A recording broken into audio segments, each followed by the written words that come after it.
ఈరోజు నాటుకోని కూర వండుకుందాం పోయి. ఒక అద్దపాంత నూనె పోసుకోవాలి. పోసిన పచ్చిమిరపకాయలు ఉల్లిగడ్డలు వేసుకోవాలి. కొంచెం పుదీనా వేసుకోవాలి. చెంచాడు పసుపు వేసుకోవాలి. 2 చెంచాలు అల్లం. మంచిగా కడిగి పెట్టుకున్న నాటుకోడి నీళ్ళు వేసుకోవాలి.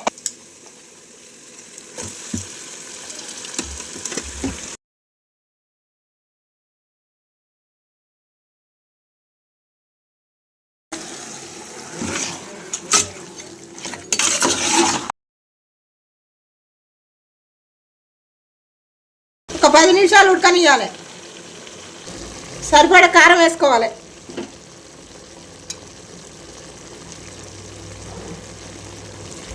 సరిపడా ఉప్పు వేసుకోవాలి. కూర మునిగేటట్టు ఎసరు పోసుకోవాలి.